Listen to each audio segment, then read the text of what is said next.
Sveiki, šiandien jums parodysiu, kaip padaryti atsispaudimus nuo lygiagrečių su 180 laipsnių šuoliuku. Tai yra pakankamai paprastas, bet efektyvus triukas, o kai šyla oras, tai visada smagu su draugais lauke pačilint ar pasimaivint prieš praeinančias paneles. Žodžiu, kaip panaudosit šitą dalyką, tai bus gerai. Jis atrodo štai taip.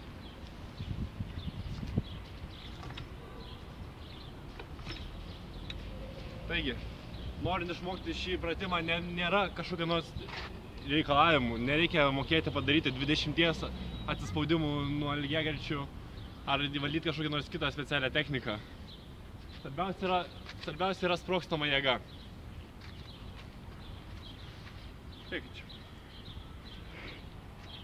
Taigi, pirmas dalykas, tai mes norime ištobulinti savo sprogstamą jėgą. Reiktų daryti atsispaudimus nuo lygiagrečių su pašokimais. Tai yra taip.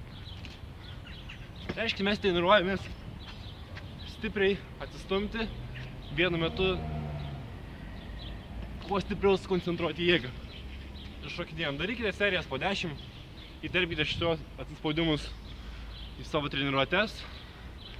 Ir tuomet, kai jausitės pakankamai tvirtai, galite pradėti daryti štai tokį pratimą. Pasiremkite ir šokite. Ir su koja pasiremkite. Ir taip šokinėkite į kairę pusę arba į dešinę, arba galite išmokti daryti į abidvi. Aš moku daryti tik į kairę pusę šiuo momentu, bet pažadu per vasarą išmokti ir į dešinę pusę. Taigi šokinėjate ir svarbiausia nebijoti.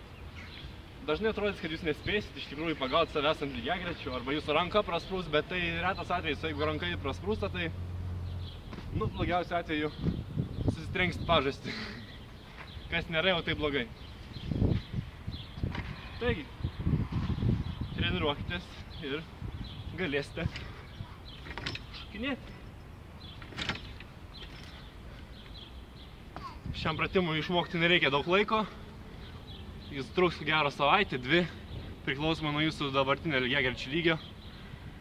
Bet jo, jis yra lengvas. Sėkmės mokantis.